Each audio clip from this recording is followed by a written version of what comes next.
que durante muito tempo, nós jornalistas, nós sempre criticamos assim a influência do papel da Igreja Católica no período eleitoral. O posicionamento de um padre, por exemplo, numa eleição. E de uns tempos para cá, o posicionamento, a defesa feita pelos pastores em igrejas evangélicas, ele tem se tornado muito mais ativo, uma defesa de determinadas candidaturas, com as candidaturas de ter determinados pastores assim para determinados cargos. E aí eu pergunto, confundir religião com política ou não confundir, algumas igrejas são diretas, é uma forma de vivenciar política ou é uma forma da gente ver essa ligação de uma forma mais crítica?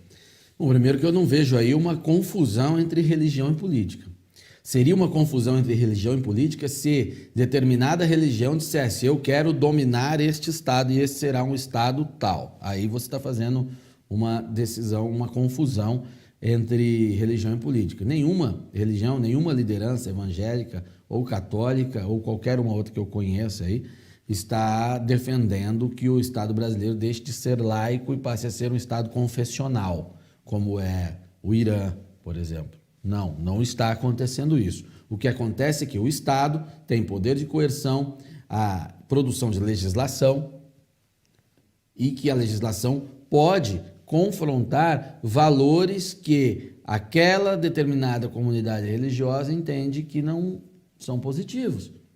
Então é natural que eles reajam, se organizem para ter representatividade política para fazer a guerra de valores na arena em que ela deve ser feita. Não há problema nenhum nisso. Aliás, é muito bom que assim seja, já que se as pessoas vão até a igreja, respeitam a liderança religiosa, respeitam os ensinamentos de determinada religião, significa legitimidade, significa formação cultural.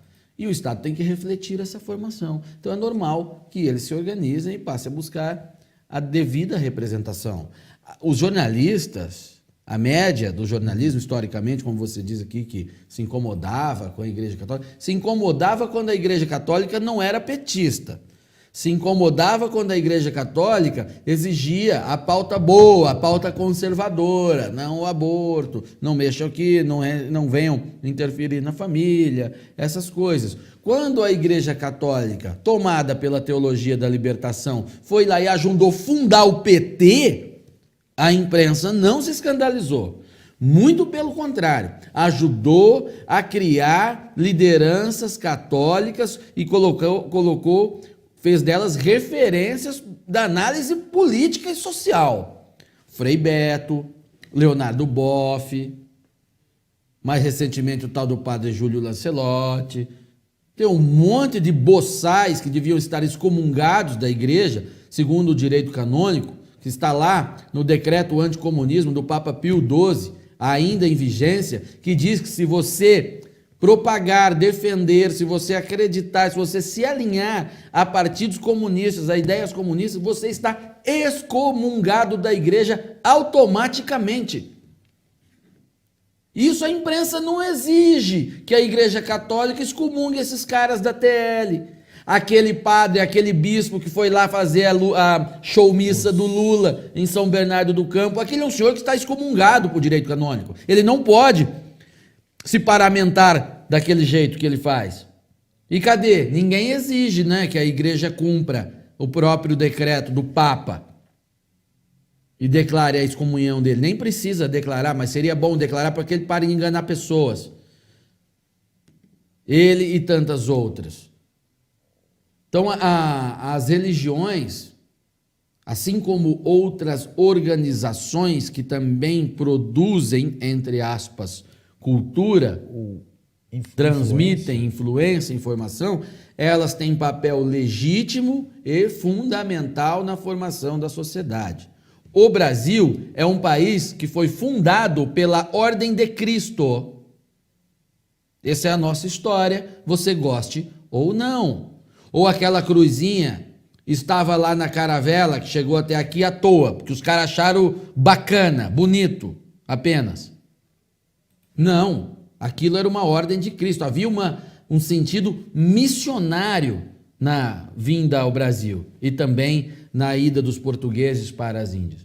Recomendo a leitura do livro Descobridores, Como Portugal Forjou o Primeiro Império Global da Humanidade. Uma leitura sensacional. Então, é intrínseco no Brasil, em países como o Brasil, com a sua história, que a religião tem o seu papel. Agora, o nosso Estado não é um Estado convencional, é um Estado laico. O Estado laico não é um Estado antirreligioso. Ele é a garantia da manifestação religiosa, seja ela qual for. A esquerda tenta fazer o inverso, dizer que o Estado é laico, cala a boca católico, quando o católico não é petista, não é comunista. Não é? Não, é o contrário, é a garantia dessa manifestação. E os pastores declararem a sua preferência para um candidato a presidente, ou os padres, seja lá quem for, eles estão exatamente participando e usando de um direito que o Estado laico confere a eles. Uma garantia. Ainda